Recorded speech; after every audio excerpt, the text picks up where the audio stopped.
உங்களோடு சேர்ந்து தேவனை நோக்கி ஜெபிக்கும்படியாய் தேவனுடைய சுவிசேஷ வசனங்கள் சிலவற்றை உங்களுக்கு ஞாபகப்படுத்தும்படியாய் தேவன் தந்த இந்த வாய்ப்புக்காக நான் தேவனுக்கு துதியும் ஸ்தோத்திரமும் செலுத்துகிறேன். அன்புக்குரிய எவருக்கும் இரட்சகரும் ஆண்டவருமாகிய இயேசுவின் நாமத்தில் அன்பின் நல்வாழ்த்துக்கள். அல்லேலூயா. யோவான் எழுதின சுவிசேஷம் 15ஆம் அதிகாரம் 7ஆம் வசனம். யோவான், நீங்கள் என்னிலும் என் வார்த்தைகள் உங்களிலும் நிலைத்திருந்தால் நீங்கள் கேட்டுக்கொள்வது வேண்டிக் கொள்வது எதுவோ அது உங்களுக்கு செய்யப்படும். ஒரு ஜப நாளாய் ஜப சூழ்நிலையிலே கூடி வந்திருக்கிறோம் என்பதனால இந்த வசனத்திலிருந்து நாம் செல்லுகிறோம். இது ஜபத்துக்கு மாத்திரமல்ல, நம்முடைய வாழ்வின் எல்லா நிலைகளுக்கும் அடிப்படையாக விளங்கக்கூடிய ஒரு செய்தி என்பதை நாம் கவனத்தில் கொள்ள வேண்டும். இங்கே ஆண்டவர் சொல்லுகிறார், நீங்கள் என்னிலே நிலைத்திருக்க வேண்டும், என் வார்த்தை உங்களிலே நிலைத்திருக்க வேண்டும், என்னோடு ஆழமான உறவில் ஐக்கியத்தில் நீங்கள் இருக்க வேண்டும். அந்த 15ஆம் அதிகாரம் முதல் வசனத்திலிருந்தே நான் திராட்சை செடி கொடி செடியோடு இணைஞ்சிருந்தாதான் அது உயிரோடு இருக்க முடியும், இல்லைன்னா வாடி போயிடும். செடியோடு இணைஞ்சிருந்தாதான் அந்த செடியில் உள்ள சாரம் சத்து இந்த கொடிக்கு வந்து அந்த கொடி அந்த செடிக்கேற்ற கனிகளை கொடுக்க முடியும் என்றெல்லாம் ப்ராக்டிக்கலாக ஒரு விளக்கத்தை சொல்லிவிட்டு தான் இந்த காரியத்தை சொன்னார். அதே விதமாக நீங்கள் என்னோடு என் வசனத்தின்படி ஒரு ஆழமான ஐக்கியத்தில் உறவில் இருக்க வேண்டும். அப்படி இருந்தால் மட்டுமே நீங்கள் என் நாமத்தில் பிதாவிடத்தில் வேண்டிக் கொள்வது உங்களுக்கு கொடுக்கப்படும். பல சந்தர்ப்பத்தில் என் நாமத்தில் எதை கேட்டாலும் தருவேன்னு சொல்லியிருக்காரு. அதனால் இயேசுவின் பெயரை சொல்லி நம்ம கேட்டால் அதெல்லாம் கிடைத்து விடும் என்று நம்புவது உண்டு. அந்த வசனத்தினுடைய சரியான பகுதி பொருளை பலர் விளங்கி கொள்ளாமல் அப்படி நடந்து கொள்வது உண்டு. நமக்கு அப்போஸ்தலர் நடபடிகளில் ஒரு சம்பவம் உண்டு பாருங்க. அதாவது ஸ்கேவா என்று சொல்லக்கூடிய அது அப்போஸ்தலர் 19ஆவது அதிகாரத்தில் நாம் என்ன படிக்கிறோம்னா 13ஆம் வசனத்தில், அப்பொழுது தேசாந்திரிகளாய் திரிகிற மந்திரவாதிகளில் யூதர்களில் சிலர் பொல்லாத ஆவி பிடித்திருந்தவர்கள் மேல் கர்த்தராகிய இயேசு கிறிஸ்து நாமத்தை சொல்ல துணிந்து பவுல் பிரசங்கிக்கிற இயேசுவின் பெயரில் ஆணையிட்டு உங்களுக்கு கட்டளையிடுகிறோம் என்றார்கள். பிரதான ஆசாரியனாகிய ஸ்கேவா என்னும் ஒரு யூதனுடைய குமாரில் 7 பேர் செய்தார்கள். பொல்லாத ஆவி அவர்களை நோக்கி, இயேசுவை அறிவேன், பவுலையும் அறிவேன், நீங்கள் யார் என்று சொல்லி பொல்லாத ஆவியுடைய மனுஷன் அவர்கள் மேல் பாய்ந்து பலாத்காரம் பண்ணி அவர்களை மேற்கொள்ள அவர்கள் நிர்வாணிகளும் காயப்பட்டவர்களுமாய் அந்த வீட்டை விட்டு ஓடி போனார்கள். அல்லேலூயா. அப்போ பிசாசு சொல்லுது, இயேசுவை எங்களுக்கு தெரியும், பவுலே எங்களுக்கு தெரியும், உங்களுக்கும் இயேசுக்கும் என்ன சம்பந்தம்? சரிதானே? அதானே அதுக்கு அர்த்தம். உங்களுக்கும் இயேசுக்கும் என்ன சம்பந்தம், என்ன உறவு, என்ன ஐக்கியம் என்று பிசாசு கேட்கிறது. பல சந்தர்ப்பத்தில் நமக்கு ஆண்டவரோட உள்ள உறவு ஐக்கியம் எப்படி இருக்கிறதோ அதை பொறுத்து தான் நாம் பிசாசை ஜெயிக்கணுமா அவன்கிட்ட தோக்கணுமா என்கிற சூழ்நிலை இருக்குது. சரிதானே? ஆகவே இந்த கிறிஸ்துவோடு இருக்கிற ஐக்கியத்தின் அடிப்படையில் தான் பிதாவாகிய தேவனோடு நமக்கு கிடைக்கக்கூடிய கிருபைகளும் எந்த அளவு இருக்க முடியும் என்பதை நாம் முடிவு செய்ய முடியும். அப்போ எல்லாவற்றுக்கும் அடிப்படை இயேசுவோடு ஐக்கியத்தில் உறவில் எந்த அளவு இருக்கிறோம் என்பது. அவருடைய வார்த்தைகளை நாம் வாசிக்கிறதுனால அது யோவான் 13:15, நான் காண்பித்தது போல நீங்கள் செய்யும்படி உங்களுக்கு மாதிரியை காண்பித்தேன் இல்லையா? என்னுடைய மாதிரியின்படி செய்வீர்களானால் பாக்கியவான்களாக இருப்பீர்கள். அதை பேதுரு சொல்லும்போது 1 பேதுரு 2:21 அவருடைய அடிச்சுவட்டில் நடந்து வரும்படி மாதிரி. 1 யோவான் 2:6 அவர் நடந்தபடியே தானும் நடக்க வேண்டும். சரிதானே? அப்போ இயேசுவோடு ஐக்கியத்தில் வாழ்வது என்பது அவருடைய வார்த்தை, அவருடைய மாதிரியில் நடப்பது, எப்போதும் அதை தியானிப்பது, எப்போதும் அதை சிந்திப்பது, அப்படியே அதை போவே மாறுவது என்பதை நீங்கள் அடிப்படையில் முதலாவது அறிந்து கொள்ள வேண்டும். ரெண்டாவது இன்னொரு விஷயத்தை பார்க்கலாம். தேவன் முதலாவது தேவகுமாரனை பரலோகத்திலே படைத்தார். தேவன் ஆவியாக இருந்தார்.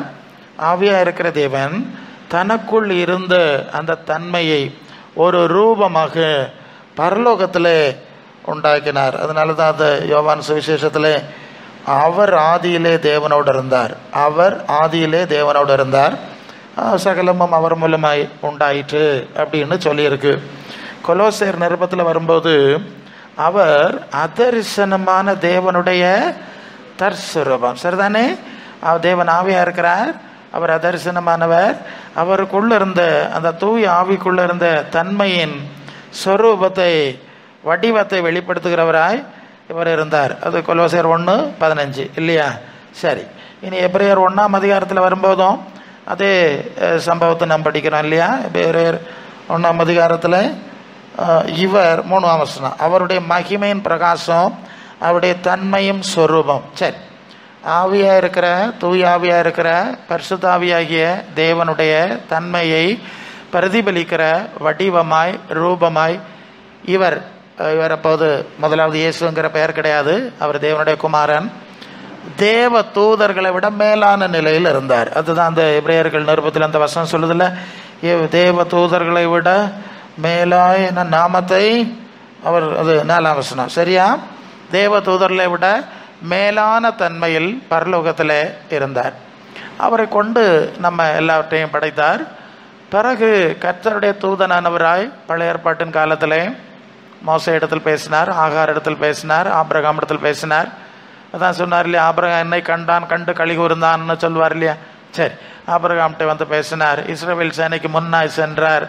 இஸ்ரவேல் சேனைக்கும் எகிப்தியருடைய சேனைக்கு நடுவில் வந்து பாதுகாத்தார். அப்புறமா அவன்கிட்ட நம்முடைய சிம்சோனுடைய தகப்பன் தாயார் அங்கே அவர்களுக்கு அங்கே அவனிடத்தில் பேசினார், கிதியோனிட்ட பேசினார். கர்த்தருடைய தூதனானவர் அந்த வார்த்தை வரும். அது ஏஞ்சல் கிடையாது, மெசஞ்சர் ஆஃப் காட், அல்லன்னா தேவனுக்கு சார்பாய் செயல்படுறவர். சரி, அதன் பிறகு தேவதூதருக்கு மேலாக இருந்த அவரை தேவதூதர்களுக்கு தாழ்வான நாம் இருக்கக்கூடிய நிலைமைக்கு ஒப்பாய் கொண்டு வந்தார். எதற்கு? நமக்கு பரலோகத்தின் செய்தியை சொல்ல வேண்டும், நம்முடைய பாவங்களை சுமந்து தீர்க்க வேண்டும் என்பதற்காக நமக்கு ஒப்பாய் அவர் கீழே கொண்டு வந்தார். கொண்டு வந்து அவர் வாழ்ந்து அவருக்கு வேலையை முடித்து விட்டு சிலுவையில் மரித்து அடக்கம் பண்ணப்பட்டு உயிரோடு அழுது மீண்டும் பிதாவாகிய தேவனுடைய வலது பாசத்திலே வீற்றிருக்கிறார். சரிதானே? இதுதான் நம்முடைய பைபிளுடைய அடிப்படை. இப்போ நாம் அறிந்து கொள்ள வேண்டிய செய்தி என்னவென்றால், இந்த குமாரனை நான் இப்போ சொன்னேன், நமக்கு பரலோகத்தின் வழியை சொல்வதற்கும் பாவ நிவாரண பலியை ஏற்படுத்துவதற்கும், அதாவது மீட்கும் பொருளாய் தன்னுடைய ஜீவனை கொடுக்கவும் வந்தார். அதுக்கு மட்டும் கிடையாது, அதை தாண்டி ஒரு முக்கியமான விஷயம் இருக்குது. இது நமக்கு வழக்கமாய் தெரிந்த விஷயம். அடுத்த விஷயம் என்னவென்று சொன்னால், அது 2 தெசலோனிக்கேயர் 2ஆம் அதிகாரம் 14ஆம் வசனத்தில் வாங்க. அங்கே வரும்போது கர்த்தராகிய இயேசு கிறிஸ்துவின் மகிமை அடையும் பொருட்டாக எங்கள் சுவிசேஷத்தினால அந்த அப்போ இயேசு கிறிஸ்துவின் தன்மை, சாயல், மகிமை. இன்னொரு வசனம் இருக்கு இல்லையா ரோமரில், எவர்களை முன்குறித்தாரோ அவர்களை, வசனம் சொல்லுங்க, ரோமர் 8:9. எவர்களை முன்குறித்தாரோ 30. வாசிங்க. எவர்களை முன்குறித்தாரோ அழைத்தும் இருக்கிறார். சரி சரி, ஆக்கினாரோ. இன்னொரு வசனம் இருக்கு, குமாரனின் சாயலுக்கு ஒப்பா இருக்கும்படி எவர்ல 32. வாசிங்க. இல்லை, எவர்களை முன்குறித்தாரோ அவர்களை தம்முடைய குமாரன் சாயலுக்கு ஒப்பா இருக்கும்படி முன்குறித்திருக்கிறார். எத்தனை? தம்முடைய குமாரன். அநேக சகோதரருக்குள்ளே வசனம் என்னது? சரி, ஓகே. சகோதரர்களுக்குள்ளே முதற் பேரானவராக இருக்கும் பொருட்டு எவர்களை முன்குறித்தாரோ குமாரனின் சாயலுக்கு ஒப்பா இருக்கும்படி இந்த வசனம் எல்லாம் புரிஞ்சிருது இல்லையா? அது முன்னால் வரதை நான் அப்படியே தந்துட்டேன். இதுதான் முக்கியமான வசனம். அப்போ குமாரனை தேவன் தம்முடைய சாயலில் ரூபத்தில் ஏற்படுத்தினார் மாம்சத்தில், இந்த உலகத்தில். இப்போ மாம்சத்தில் வாழுகிற நாம் அந்த குமாரனாக இயேசு கிறிஸ்துவை பின்பற்றி அந்த சாயலை, சரியா, அந்த தன்மையை, அந்த மகிமை அடையும்படி தேவன் நம்ம அழைத்திருக்கிறார். அப்போ இயேசுவின் வசனத்திலும் அவருடைய மாதிரியிலும் அவரோடு ஐக்கியப்படும் போது தான் இந்த சாயல், இந்த தன்மை நமக்குள்ளே உண்டாக வேண்டும். சரிதானே? சந்தேகம் இல்லைல்ல? ஏதோ இயேசு அற்புதம் செய்கிறார், ஆசீர்வதிக்கிறார், பேயை விரட்டுறார், நோயை விட்டுறார், நன்மை அப்படி அதெல்லாம் ஓகே நடக்கட்டு. இது அவிசுவாசிகளுக்கும் கூட ஆண்டவர் அப்படிப்பட்டவர் செஞ்சிடறார். விசுவாசிகளாய் அழைக்கப்படும் போது அவர்கள் எதுக்கு அழைக்கப்படுகிறார்கள்? அந்த இயேசுவின் நாமத்தில் ஏதோ அற்புதங்களே நன்மைகளை வாங்குவதற்கல்ல, அந்த இயேசுவை அடையும்படி, அல்ல அந்த இயேசுவை மாறும்படி. சரியா? அதனால தான் எபிரேயர் 12:1 பாரமான யாவற்றையும் தள்ளிவிட்டு இயேசுவை நோக்கி ஓட கிடவோம். அல்ல இயேசுவை நோக்கி ஓட கிடவோம். ஏன் இயேசுவை நோக்கி ஓட கிடவோம்? அது 1 யோவான் 3:2 அவர் இருக்கிற வண்ணமாக அவரை தரிசிப்பதனாலே அவருக்கு ஒப்பா இருக்க வேண்டும் இல்லையா? அப்போ அவரை நோக்கி அவரை மெடிடேட் பண்ணி அவரோட ஐக்கியத்தில் வாழ்ந்தாதானே அப்படி அடைய முடியும். பிலிப்பியர் 3:21 அவர் தம்முடைய வல்லமையான செயலினாலே நம்முடைய அற்பமான சரீரத்தை அவருடைய மகிமையான சரீரத்துக்கு ஒப்பாய் மாற்றியவர். இப்போ இதெல்லாம் நடக்கணும்னு சொன்னால் ஐடியா புரிஞ்சது, இதெல்லாம் கிடைக்கணும்னு ஆசைப்படுறோம். ஆனால் இது கிடைக்கணும்னு சொன்னால் இந்த உலகத்தில் வாழும் போதே நம்ம கிறிஸ்துவோட ஐக்கியத்தில் வாழணும். சரியா? இயேசுவின் நாமத்தில் நன்மை வாங்குறது கிடையாது. நன்மை வாங்கலாம், எல்லாம் செய்யலாம். ஆனால் அவரோட ஐக்கியத்தில் வாழுகிறவர்கள் சிலர் தான். அவருடைய தன்மையை அடைகிறவர்கள் சிலர் தான். சரிதானே? அவருடைய தன்மையை அடைய வேண்டும். அதுதான் எபிரேயர் 4:11 தேவகுமாரனாக இயேசுவை பெற்ற அறிவில் அன்பு ஒருமைப்பட்டவர்களாகி கிறிஸ்துவின் நிறைவான வளர்ச்சியின் அளவுக்கு தக்க நான் விரைவில் சொல்லியிருக்கலாம் இதுக்கு முன்னால். அது ஒரு முகவரி சொல்லணும். பூரண புருஷராக வேண்டும். அந்த 15ஆம் வசனத்தில் வரும்போது அன்புடனே சத்தியத்தை கேட்க கொண்டு தலையாகிய கிறிஸ்துவுக்குள் அவரை போல வளர்கிறவர்களாகும்படி சபையை வைத்தார், 5 விதமான ஊழியக்காரில் வைத்தார் என்கிற செய்தியை நாம் படிக்கிறோம். அப்போ இங்கே வாழும்போதே நாம் கிறிஸ்துவின் சாயலை தன்மையை அடைய வேண்டும். அதில் ஒரு கட்டத்தில் கிறிஸ்து உங்களில் உருவாகும்பளவும் கற்ப வேதனைப்படுகிறேன் சொல்லி கலாத்தியர் 4:19 அதில் சொன்னார் பவுல். குழந்தை அனுபவம், அப்புறம் கிறிஸ்துவில் நிறைவான அனுபவம். இதெல்லாம் இங்கே நடக்க வேண்டும், இங்கே உருவாக வேண்டும். பரிசுத்த ஆவி இது எப்படி உருவாகிறது என்று சொன்னால், முதலாவது நாம் இயேசுவின் வார்த்தைகளை வாசிக்கிறதுனால, அதை தியானிக்கிறதுனால கிறிஸ்துவுக்கு ஏற்ற சாயல் அல்லது பரிசுத்தம் நமக்குள்ளே உண்டாகிறது. நீங்கள் யோவான் 15ஆம் அதிகாரம் 3ஆம் வசனமா ஆண்டவர் என்ன சொல்லுகிறார் தெரியுமா? நீங்கள் என்னுடைய உபதேசத்தினாலே உங்களுக்கு சொன்ன உபதேசத்தினாலே இப்பொழுதே சுத்தம். ஏன் நான் சொன்ன உபதேசம் அதை கேட்டிய, அதை கடைபிடிக்கிறிய, இப்போதே எனக்கேற்ற ஒரு பரிசுத்தம், ஒரு தன்மை உங்களுக்குள் வந்திருக்கிறது. அப்போ இயேசுவின் போதனை உபதேசத்தை தியானித்து நடக்கிறதுனாலே அந்த பரிசுத்தம், அந்த சாயல் தன்மை வருகிறது. ரெண்டாவது 2 கொரிந்தியர் 3:18 நாம் எல்லாரும் திறந்த முகமாய் கர்த்தருடைய மகிமையை கண்ணாடியிலே காண்கிற வண்ணமாய் கண்டு ஆவியா இருக்கிற கர்த்தரால் அந்த சாயலாக தானே மகிமையின் மேல் மகிமை அடைந்து மறு ரூபம் அடைகிறோம். அது ப்ரெசன்ட் பர்ஃபெக்ட் கண்டினியூஸ் டென்ஸில் இருக்குது இந்த சில டிரான்ஸ்லேஷனில். இப்போ அதே நடக்குது. என்ன நடக்குது? பரிசுத்த ஆவியானவரால். யாரால்? பரிசுத்த ஆவியாகிய தேவன், பரிசுத்த ஆவியானவரால் நமக்குள்ளே கிறிஸ்துவின் சாயல் உருவாக்கப்பட்டு அது முழுமைப்படுத்தப்படுகிறது. சரிதானே? புரிஞ்சிட்டீங்கல்ல? அப்போ முதலாவது இயேசுவின் வார்த்தை, அவருடைய மாதிரியை பார்க்குறோம், அது வசனம் பார்த்துட்டோம். மூணாவது பரிசுத்த ஆவியானவர் நம்மை கிறிஸ்துவின் சாயலிலே வளர்த்து எடுக்கிறார். அதனால தான் அந்த ரோமர் 8:9 கிறிஸ்துவின் ஆவி இல்லாதவன் அவருடையவன் அல்ல. அது ஏன் கிறிஸ்துவின் ஆவின்னு சொல்லியிருக்கு? தேவன் தம்முடைய ஆவியை இயேசுவுக்கு கொடுத்தார். அது 10:38 அது அப்போஸ்தலர். தேவன் அவரை பரிசுத்த ஆவியினால் வல்லமையினாலும் அபிஷேகம் பண்ணார். தேவ ஆவியானவர் அவரோடு இருந்தார். அதே ஆவியை நமக்கு கொடுக்கிறார். அப்போ அவருக்குள்ளே இருந்த அதே ஆவி நமக்குள் கிடைக்கும் போது நமக்கு என்ன நடக்கும்னா, அது பிலிப்பியர் 2:5 கிறிஸ்து இயேசுடைய சிந்தையே உங்களிலும். அப்போ இயேசு கிறிஸ்து சிந்தை வந்துருமா வராதா? அவருக்குள்ளே இருந்த ஆவி அவருக்குள்ள சிந்தை வந்திருக்கணும்ல. ஓகே, அப்போ சிந்தை வந்துடுது, தன்மை வருது, சாயல் வருது, கொஞ்சம் வருது, அடுத்த கொஞ்சம் கூடுது, அப்படியே வளர்ந்து கிறிஸ்துவின் நிறைவான அனுபவத்தை நாம் அடைகிறோம். இதுதான் ஒரு விசுவாசியினுடைய அனுபவம், ஒரு சபையினுடைய அனுபவம். சரிதானே? ஓகே, இதை நாம் அடைய வேண்டும். இப்போ விஷயத்துக்கு வந்துடுவோம். இது உங்களுக்கு புதுசாக இருக்கா? இதுதான் கோர் மேட்டர். அந்த கிறிஸ்டியானிட்டி சுவிசேஷத்தின் அடிப்படை செய்தி இதுதான்.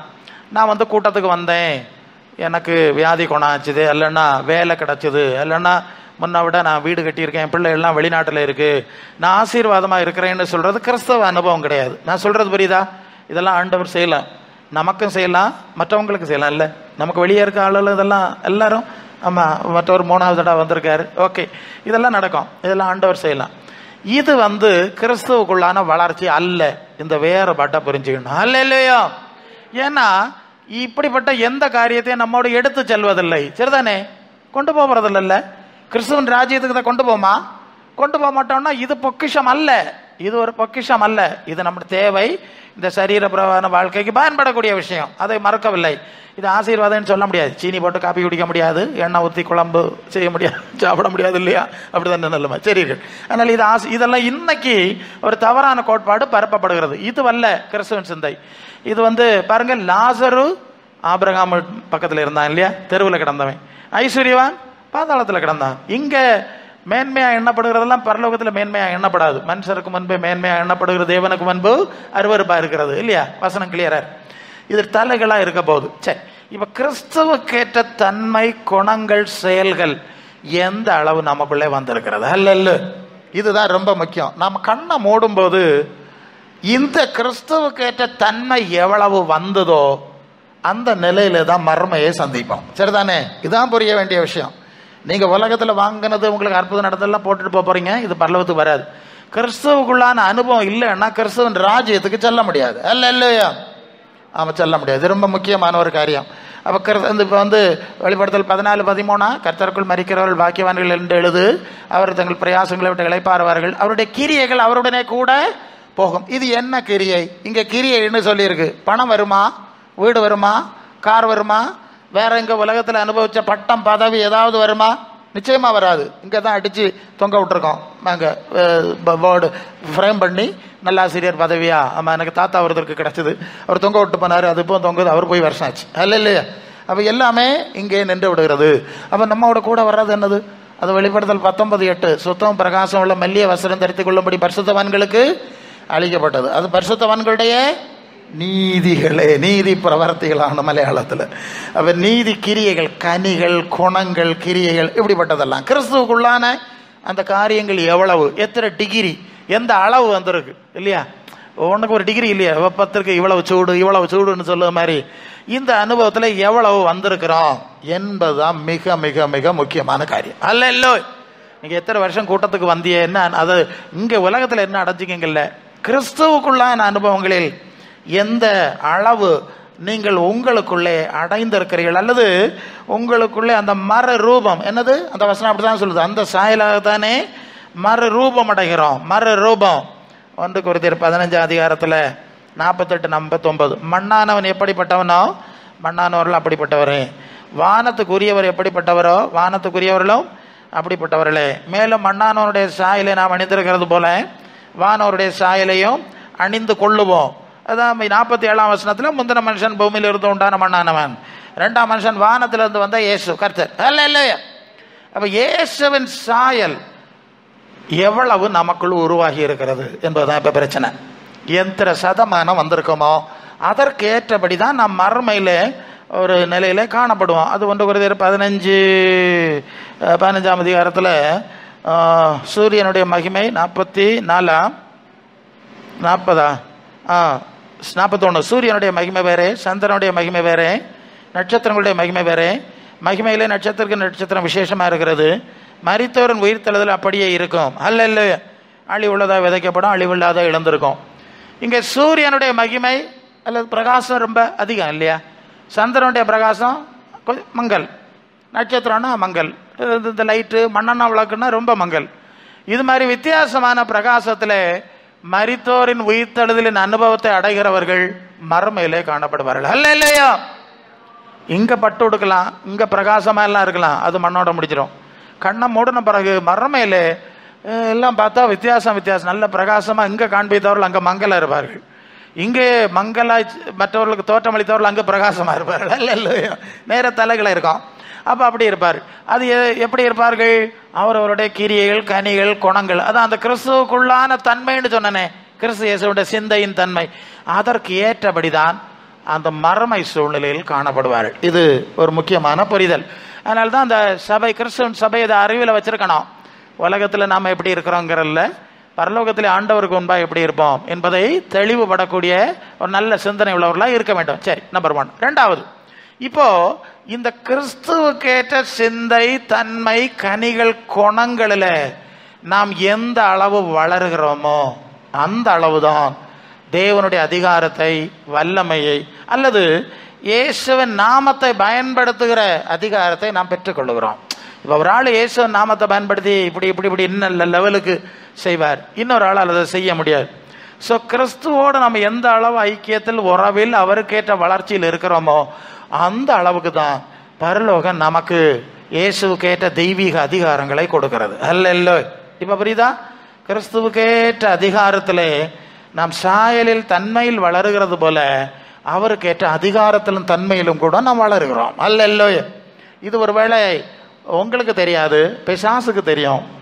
ஒரு இடத்துல நம்ம தேவ பிள்ளைகள் போனால் பிசாசுக்கு தன்னால் தெரியும், இறங்கி உடனே ஓடிடும். இல்லையா? நமக்குள்ளே இருக்கக்கூடிய கிறிஸ்துவின் தன்மை பிசாசால் உணர முடியும். ஒரு முறை சாது சுந்தர் சிங் என்கிறதான ஒரு ஊழியக்காரர் ஒரு தெரு வழியாக போய்கொண்டிருந்திருக்கார். பழைய ஊழியக்காரர், சீக்கிய மார்க்கத்தை சேர்ந்தவர், இயேசுவை தரிசித்து அவர் ஊழியக்காரர் ஆயிட்டார். அவர் தெரு வழியாக போயிட்டு இருந்திருக்கிறார். அந்த தெருவுக்கு பக்கத்தில் ஒரு வீட்டு மாடியில் ஒரு வாலிப பிள்ளைய ஒரு அறையில் அடைத்து போட்டிருக்கிறாரு. அதுக்கு மனநோய் பாதிக்கப்பட்டதுனால அதை கண்ட்ரோல் பண்ண முடியாதுன்னு அடைச்சி வச்சுருக்காங்க. ஸோ அது இந்த ஜன்னலை திறந்து இந்த ரோட்டை, அந்த தெருவை பார்த்து கொண்டு வெளியே எல்லாம் அடைச்சி போட்டாங்க. அப்படியே நின்று இருக்கு. இவர் ரொம்ப தூரத்தில் கீழே அந்த தெரு வழியாக போயிட்டு இருந்திருக்கார். அங்கே இருந்து அந்த பொம்பளை சத்தம் போட்டு தான் வாலிப பிள்ளை, அதோ ஏசு போகிறாரு, அதோ ஏசு போகிறாருன்னு அலறிச்சு தான். அலறிச்சது இவர் இப்படி திரும்பி பார்த்தாரா, அந்த பொம்பளைக்கு உள்ள இருந்த மனநோய் எல்லாம் போயிடுச்சு, சரியாயிடுச்சு. பிசாசு போராட்டம் எல்லாம் சரியாயிடுச்சு. இல்லையா? இவர் போனது சாது சுந்தர் சிங் தான். இவரை பார்த்தோன்னே அந்த பிசாசுக்கு தெரியுது இயேசுவின் தன்மை இவருக்குள்ள எவ்வளவு இருந்ததுங்கிறதை. அந்த வல்லம் அங்கே பார்த்தோன்னே அங்கே இருந்து போயிடுச்சு, சரியாயிடுச்சு. இன்னொரு முறை அதே சாது சுந்தர் சிங் ஒரு ட்ரெயினில் யாத்திரை பண்ணிட்டு இருந்தார். அப்போது இவர் காவி உடை அணிஞ்சிருப்பார், தாடி போட்டிருப்பார், சன்னியாசி தான்.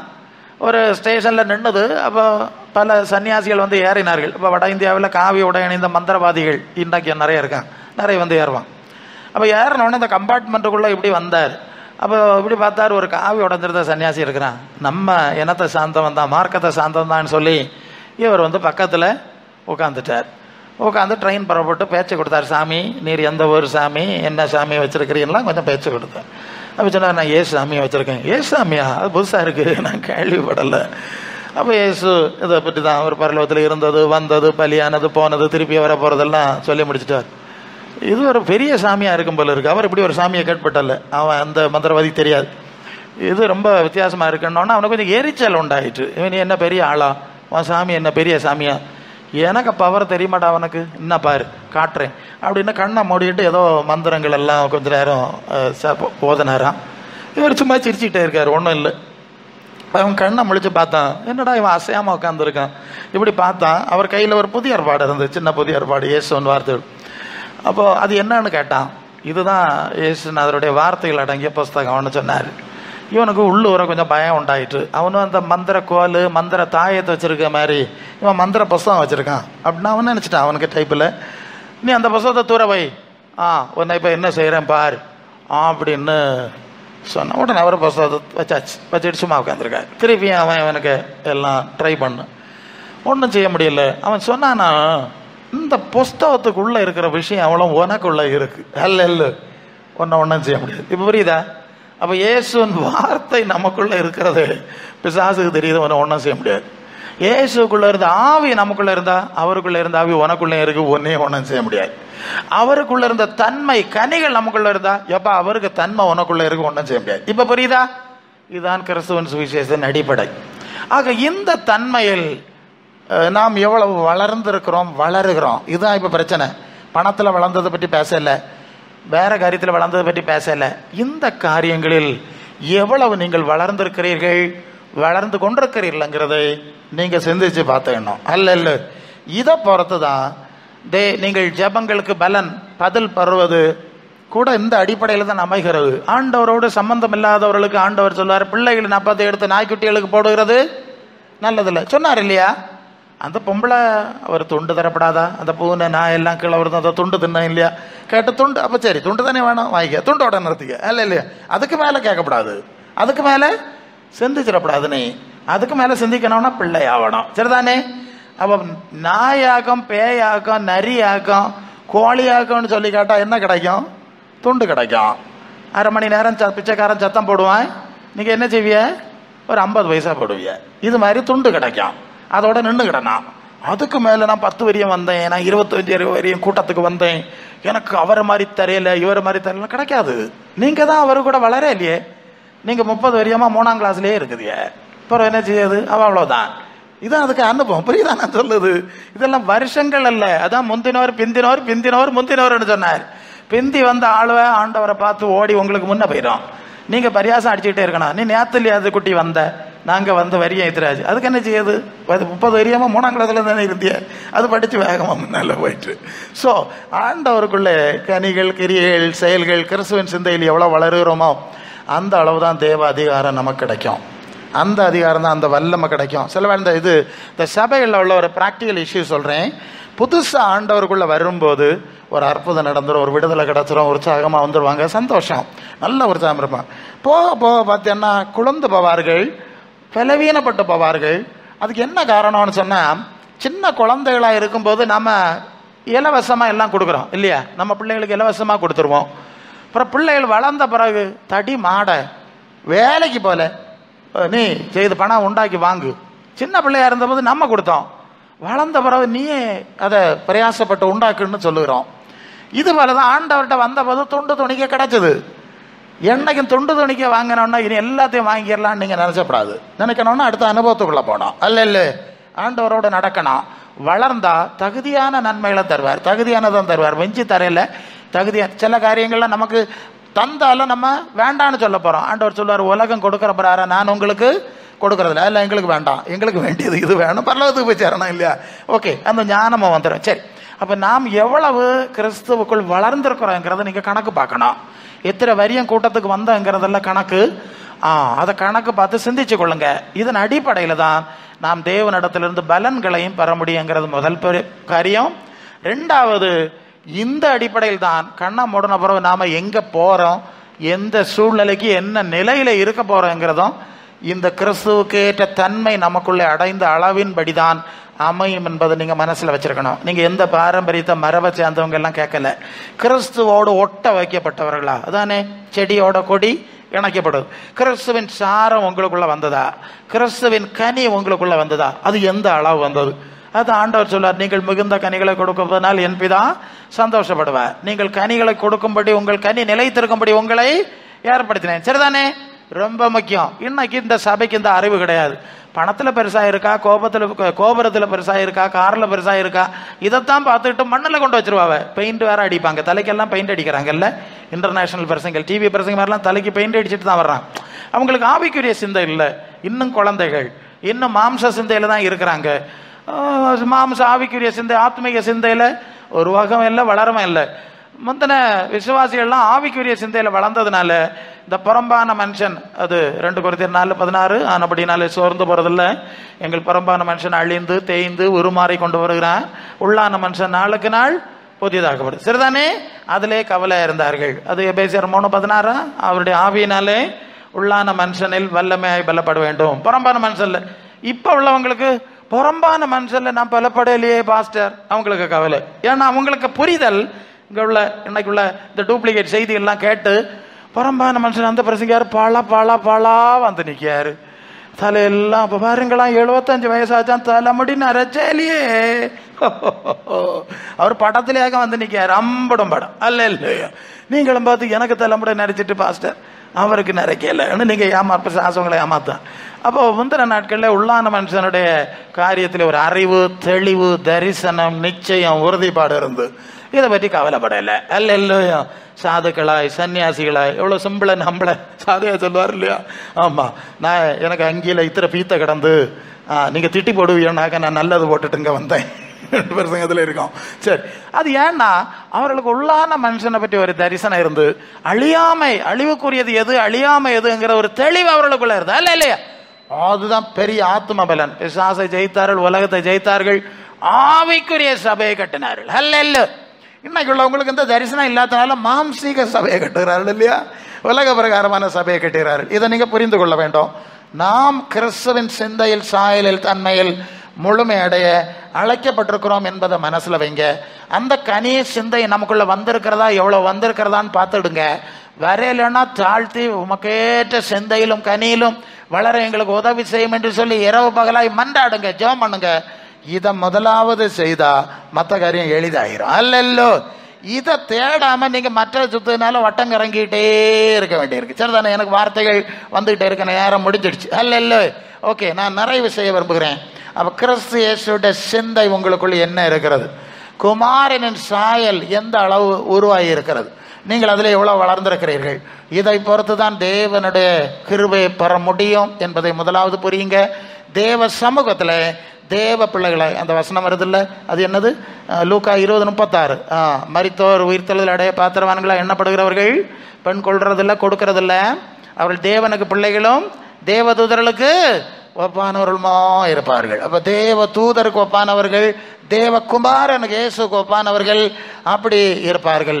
இந்த எண்ணத்தோடு, சிந்தையோடு இந்த விசுவாச வாழ்க்கையை கவனமாய் ஓட்டுங்க. அந்த பக்கம் இந்த பக்கம் பார்க்காதுங்க. கர்த்தர் இந்த வார்த்தையினால் உங்களை ஆசீர்வதிப்பாராக. ஆம்.